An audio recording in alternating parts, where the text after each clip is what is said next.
As you talked about, when the other team makes a run, you weren't able to respond. This time you came back with a run. They cut it to 3, and then you had a nice run. How nice was that to see? It was good. We had good energy tonight, particularly the first half, and then came out in the third, kind of carried it through and built a nice lead. And then we had like 3 or 4 possessions in a row where we actually played pretty good D, got a stop, pushed it, and we came up empty-handed. And then they scored, and I think they scored maybe 10, 11 points in a row, something like that. But then, we battled back. So, it was a game we had to win, and we were able to get it. Scott, you received big lifts from Fournier and Smith. Down the stretch, what did you see specifically from Smith? Well, he was making his pick and pop shot tonight, and we were doing a pretty good job of finding him. We went through a bit of a stretch, early in the fourth where we started driving in, playing in traffic, got in trouble, had some a couple turnovers, and anytime we just kept it simple and came off and flipped it back to him. I mean, he was pretty much open all night, and he can get in a rhythm like that and knock him down. What did you see out of Brandon in his start tonight? I thought Brandon did a nice job. I thought Brandon did a nice job early in the game of pressuring Moutier, and then CJ came in and did the same thing. So, that's something we've been, kind of harping the whole year. And sometimes we've done, sometimes we haven't. It's just getting some early good ball pressure on the other team's point guard.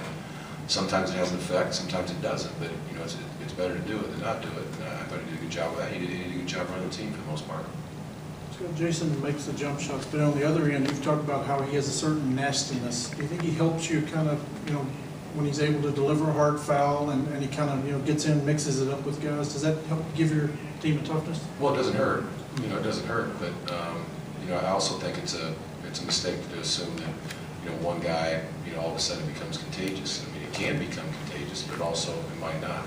That's an element of his game that we like, though.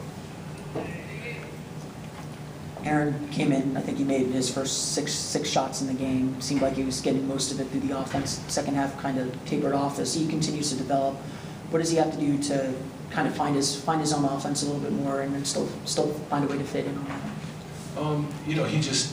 We didn't feel like, he tapered off necessarily. He just didn't get the same opportunities, he did have it going in the first half, and he was getting really excited about that, and which is fine.